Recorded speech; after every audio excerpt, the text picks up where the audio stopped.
तब नारद जी कहने लगे कि हे राजन, जो हंसी में भी भगवान का भजन करता है वह भी परम पद को प्राप्त होता है, परंतु जो श्रद्धा पूर्वक भजन करता है उसका तो कहना ही क्या है कि भगवान दीर्घपुर नामक नगर में अति धर्मात्मा, प्रजा को पुत्र के समान पालन करने वाला सुबाहु नाम का राजा राज्य करता था। उसके धूम्रकेश नाम वाला अति दुष्ट, चोर, जुआरी, परस्त्रीगामी तथा व्यभिचारी एक पुत्र था। उसकी यह दशा देखकर उसके पिता राजा सुबाहु ने उसको कई बार ताड़ना दी, परंतु वह किसी प्रकार ना माना। गेंद खेलते हुए एक दिन उसकी गेंद छोटी रानी के महल में जा गिरी। जब वह गेंद लेने के लिए महल में गया तो रानी उस पर मोहित हो गई और उन दोनों ने काम आंध होकर भोग किया। जब राजा को इस बात का पता चला तो उसने राजकुमार को देश निकाला दे दिया। पुत्र होने के कारण उसको प्राण दंड नहीं दिए। अब राजकुमार वन में रहकर 5 दिन मांस खाता और रात्रि को वेश्याओं के घर में रहता था। चोरी आदि करके जो भी धन लाता वह सब वेश्याओं को दे देता। इसलिए वह वृंदावन में आ गया। कुछ समय के बाद सत्यव्रत नाम वाला एक भगवान विष्णु का भक्त अपना घर बार छोड़कर कार्तिक के महीने में भगवान का पूजन करता था और वह केवल कंद, मूल और फल ही खाता था। वह नित्य भगवान से प्रार्थना करता था कि हे भगवान, इस दुख रूपी समुद्र में डूबते हुए मुझ दीन की रक्षा कीजिए।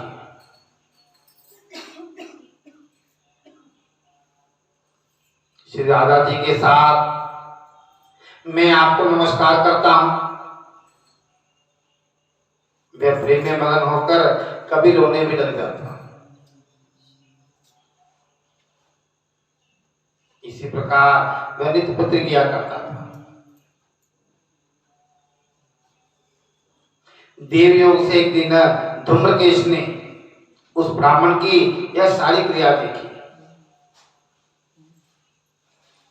जब रात्रि को घर आया तो वहां आकर वेश्या के सामने उसने मिट्टी की मूर्ति बनाकर वैसा ही सब कुछ किया। अंत में उसी की भांति स्तुति आदि करके रात्रि को वेश्या के घर में ही सो गया। देवयोग से राजा के दूत भी उसी समय वहां पे आ गए और उनके हाथ से धूम्रकेश वहां मारा गया और यमदूत उसको महापापी समझकर मारते हुए पकड़कर उसको यमराज के पास ले गए। उसको देखते ही यमराज खड़े हो गए तथा उसको पाद्य आदि प्रदान किया। फिर अपने दूतों से कहा कि तुमको धिक्कार है, जब तुमसे हमारा कहना है कि विष्णु के भक्तों को यहां पर मत लाओ, फिर धूम्रकेश को यहां पे क्यों लाए? क्योंकि यमराज भी वो नहीं है, सुप्रीम कोर्ट नहीं है। सुप्रीम कोर्ट तो हमारे ठाकुर जी ही है। धर्मराज के ऊपर पहले यमराज, यमराज के ऊपर धर्मराज, धर्मराज के ऊपर ठाकुर जी। ये लोअर कोर्ट है, हाई कोर्ट धर्मराज जी, सुप्रीम कोर्ट ठाकुर जी।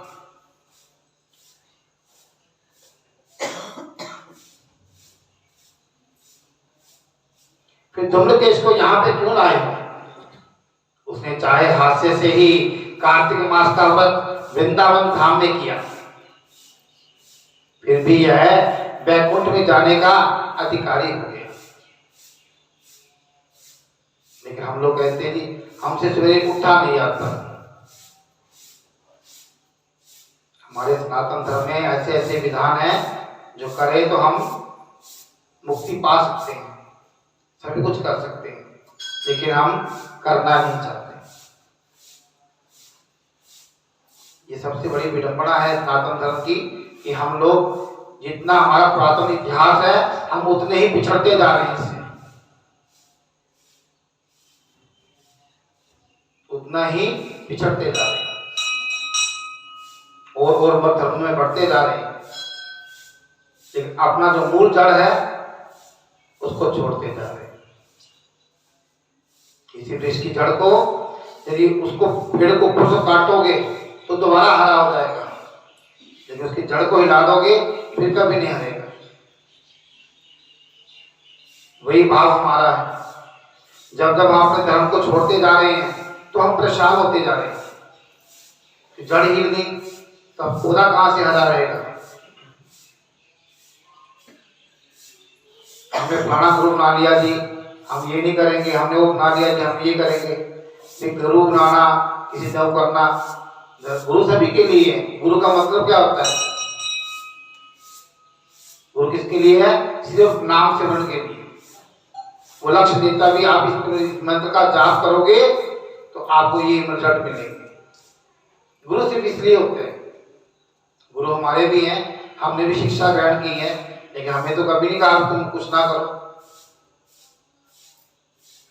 वो कहते जो मंत्र दिया तुम्हारे को उसका जितना ज्यादा जप करोगे उसका उतना ज्यादा फल मिलेगा। गुरु का लक्ष्य ही होता है। आप तीन माताओं ने गुरु धारण करके बताओ गुरु मंत्र का कौन जाप करता है? उठके करता है तो मुड़ मुड़ के जाप। सभी लोग चाहती हैं हमने गुरु धारण किया, मैं तो गुरु बनाया, मैं तो गुरु बनाया। गुरु मंत्र का जाप कौन करता है? नियम से बताओ। गुरु का मतलब यही होता है जो उन्होंने मंत्र दिया है उसका ज्यादा से ज्यादा जाप करो। उसका नियम भी कहाँ होता है? ब्रह्म मुहूर्त में 3 से 6 बजे तक।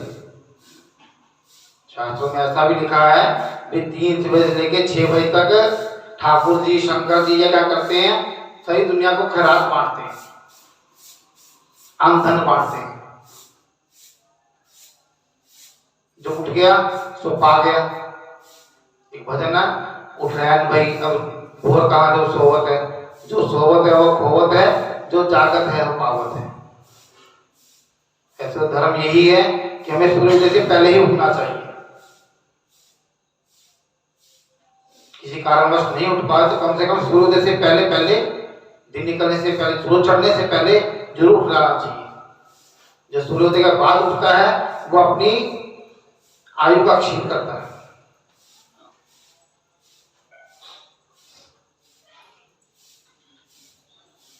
यमराज पुनः धूम्रकेश से बोले कि भगवान की भक्ति 9 प्रकार की है। उनकी कथा सुनने से राधा दीक्षित, कीर्तन करने से सुखदेव जी,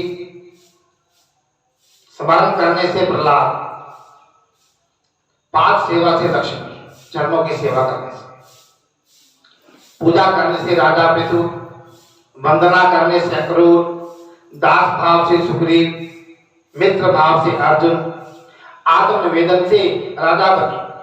ये 9 प्रकार की भक्ति है। जो चाहो वो कर सकते हो, लेकिन कब? जब साधु समर्पण करके। ठाकुर जी अच्छा किया तो भी तूने किया, बुरा किया तो भी तूने किया। मुझसे अच्छा करवाया तो भी तूने करवाया, बुरा करवाया तो भी तूने करवाया। मेरे अंदर तो कुछ है ही नहीं, मैं तो मिट्टी का पुतला हूं। गलतियों का भंडारा मेरे अंदर। जो कुछ करने कराने वाले वो सो आप ही छोड़ दिए।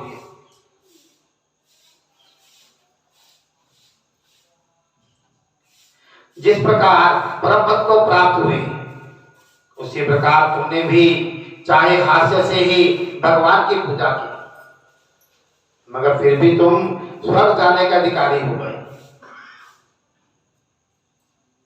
जब भी तुम अपने कर्म के अनुसार पहले नरक के अधिकारी थे, मगर अब वैकुंठ के अधिकारी हो गए। कार्तिक के महीने में की गई भगवान की पूजा कभी व्यर्थ नहीं जाती। जहां भगवान शालिग्राम जी हैं वहां पर ही गंडकी नदी और सब तीर्थ है। तब धूम्रकेश यमराज से पूछने लगा कि भगवान सब नदियों को छोड़कर गंडकी नदी को कैसे प्राप्त हुए। यमराज कहने लगे कि किसी समय वेदशिरा नाम के ऋषि सब लोगों के हित के लिए गंगा तट पर तपस्या कर रहे थे। ये वेदशिरा ऋषि वही हैं जिनके रावण ने बाल पड़ के खड़े था और इन्होंने श्राप दिया था, नारायण पैदा होंगे और तेरा संहार करेंगे। उसी रमणीक स्थान में उनके तप से इंद्र अति भयभीत हुआ और उनकी तपस्या को भंग करने के लिए मंजू घोषा नाम वाली अप्सरा को भेजा। मंजू घोषा वन में क्रीड़ा करती हुई अपने यौवन और रूप का प्रदर्शन करके अनेक हाव भाव दिखाने लगी। उसी समय मंजू घोषा ने मुनि के चरण का स्पर्श किया तो मुनिषि की रोमांच खड़े हो गए। उस समय मंजू घोषा ने शरीर ऋषि को अपने वश में जाकर उनके गले में अपनी भुजाएं डाल दी।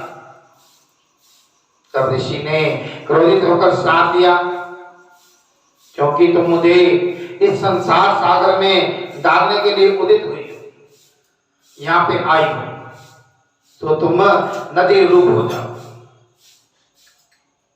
तब मंजू घोषा कहने लगी कि हे मुने, मैं श्राप के योग्य नहीं हूं, आप मुझे क्षमा कीजिए। तब मुनि कहने लगे कि जिस समय विष्णु वृंदा के श्रापवश शिलारूप होकर तुमने अर्थात गंडकी नदी में स्थित होंगे, तब तुम भगवान को धारण करने वाली होगी। अतः तुम्हारा श्राप वरदान से भी अधिक श्रेष्ठ होगा। शालिग्राम जी घटने नहीं पड़ते कि अपने आप बनते हैं। नर्मदा में नर्मदेश्वर और गंडकी में शालिग्राम जी। यमराज कहने लगे कि हे राजकुमार, आप तुम विष्णु लोक को जाओ। तब धूम्रकेश सुंदर विमान में बैठकर वैकुंठ लोक को चला गया। बोलो वृंदावन बिहारी लाल की जय। बोलो तुलसी माता की जय। तुलसा महारानी नमो नमो। तुलसा महारानी नमो नमो। तुलसा महारानी नमो नमो। तुलसा महारानी नमो नमो। हर की पटरानी नमो नमो। हर की पटरानी नमो नमो। हर की नमो नमो। तुलसा महारानी नमो नमो। या तरस परस अविनाशी नमो नमो।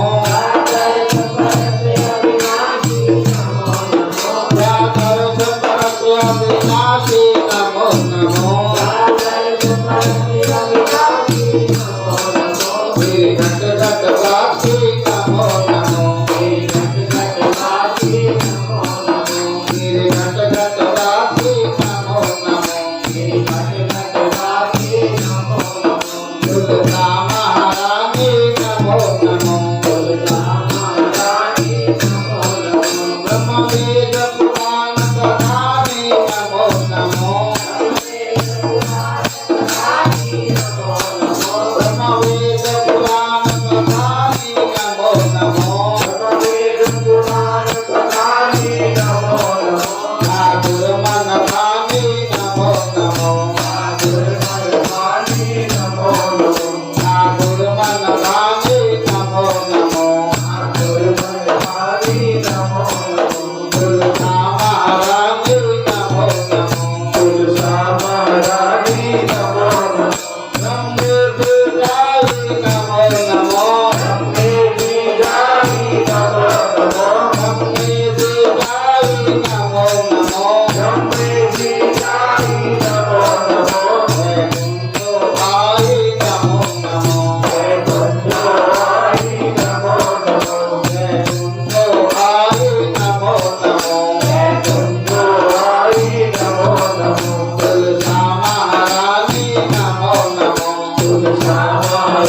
वृंदावन बिहारी लाल की जय।